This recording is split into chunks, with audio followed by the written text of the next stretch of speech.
আয়াতটি 41 বার পরে আল্লাহর কাছে যা চাইবেন আপনি তাই পেয়ে যাবেন ইনশাআল্লাহ। কিন্তু হ্যাঁ, মনে রাখতে হবে যে কোনো আমল যখন আপনি করবেন 5 ওয়াক্ত নামাজ আপনাকে পড়তে হবে, আর ইয়াকিন আর বিশ্বাস রেখে আমলগুলো আপনাকে করতে হবে। আপনি 41 বার পড়বেন ইয়্যাকা না'বুদু ওয়া ইয়্যাকা নাস্তাঈন। 41 বার পড়ার পর আপনি আল্লাহ পাকের কাছে আপনার দরখাস্তগুলোকে উপস্থাপন করবেন। আল্লাহ, আমি ঋণগ্রস্ত হয়ে গেছি, আল্লাহ পাওনাদার আমার বাড়িতে চলে আসে, তাদের পাওনা আমি আদায় করতে পারি না, আপনি আমাকে কুদরতিভাবে একটা ব্যবস্থা করে দেন, তাদের পাওনা যেন আমি পরিশোধ করতে পারি। আল্লাহ, মেয়েটাকে বিবাহ দিতে পারতেছি না, মেয়েটার বয়স হয়ে যাচ্ছে, আল্লাহ ভালো একটা পাত্রের ব্যবস্থা আপনি করে দেন। আল্লাহ পাক ব্যবস্থা করে দিবেন। আল্লাহ, আমি তো খুবই অভাবী, তুমি তো জানো তোমার বান্দা কি হালতে আছে, কি অবস্থায় আছে। আল্লাহ, তুমি আমার সমস্ত অভাব অনটন দূর করে দেন। আপনি 41 বার পরে আল্লাহ পাকের কাছে আপনার মনের আশাটুকুন ব্যক্ত করবেন। আপনি বলবেন, রব্বুল আলামিন, আয় আল্লাহ, মামলা মোকদ্দমায় আটকে গিয়েছে, আয় আল্লাহ, মামলা মোকদ্দমায় ফাঁসিয়ে গিয়েছে। আল্লাহ, তুমি আমার মামলা মোকদ্দমাকে উঠায় নেন। আল্লাহ, তুমি আমাকে ঋণ পরিশোধ করার তৌফিক দেন।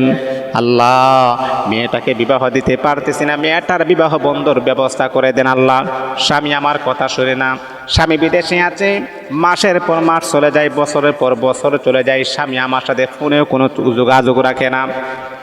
আয় আল্লাহ, স্বামী আমার সাথে সংসার করবে না ডিসিশন নিয়েছে। আপনি আল্লাহ পাক রব্বুল আলামিনের কাছে আয়াতটা 41 বার পরে আপনি দোয়া করবেন। আল্লাহ, স্বামীর মনে আমার ভালোবাসা উপস্থাপন করায় দাও, যাতে করে স্বামী যাতে করে আমাকে যেন না ছাড়ে। আল্লাহ, তার মনের ভিতরে তুমি এমন একটা মহাব্বত পয়দা করে দাও। এমন করে করে আপনি আমলটা 21 দিন আপনি করবেন, দেখবেন আল্লাহ পাক রব্বুল আলামিন স্বামীর অন্তরে আপনার প্রতি মহাব্বত আর ভালোবাসা জাহির করে দিবেন। যে কিভাবে দোয়া করতে হয় সেই নিয়ম নীতি আমরা অনেকেই জানি না। আপনার শ্বশুর শাশুড়ি আপনার কথা শুনে না, শ্বশুর শাশুড়ি চাই আপনি যাতে করে সংসারে না থাকেন, যাতে করে আপনার শ্বশুর শাশুড়ির ছেলে যেন আপনাকে ছেড়ে দেয়, আপনার স্বামী যেন আপনাকে ছেড়ে দেয়, তারা চাইতেছে। আপনি তাদের জন্য দোয়া করবেন। যে আপনার জন্য বদদোয়া করে তার জন্য আপনি বদদোয়া নয়, তার জন্য আপনি দোয়া করবেন। এটা কথা আছে না, কুকুরের কাম কুকুরে করেছে, কামড় দিয়েছে পাই, তাই বলে কুকুরের কামড়ানো কিরে মানুষের শোভা পাই না। সে যদি আপনাকে কামড় দিয়ে আপনি কামড় দিবেন না, তার জন্য আপনি দোয়া করবেন। বেঈমান কাফেররা আল্লাহর হাবিবকে আঘাত করেছেন, নবী পাল্টা আঘাত করেন নাই। বেঈমান কাফেররা আল্লাহর হাবিবকে গালিগালাজ করেছেন, আমার নবী গালিগালাজ করেন নাই, তার জন্য দোয়া করেছেন।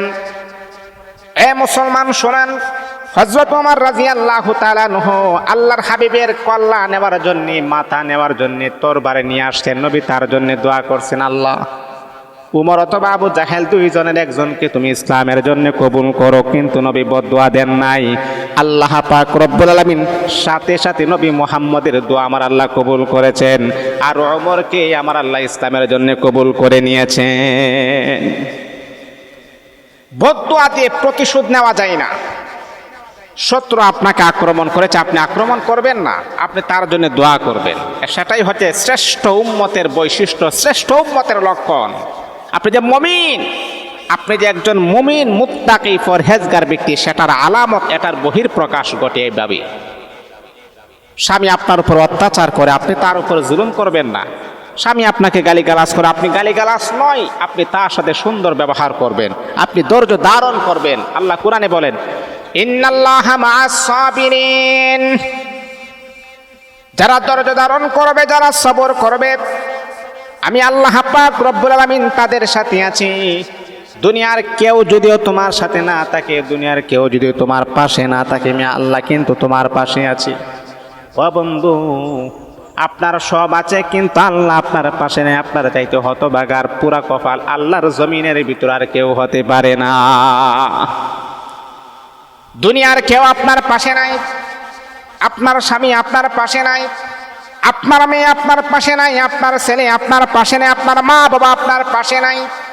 কিন্তু যদি আল্লাহ পাক রব্বুল আলামিন আপনার সাথে থাকে, আপনার পাশে থাকে, তাহলে মনে রাখতে হবে দুনিয়া হারাইতে পারেন কিন্তু আল্লাহকে হারাইছেন না। এর মানে হলো দুনিয়া এবং আখিরাত উভয়টাই কিন্তু আপনার সাথে আছে।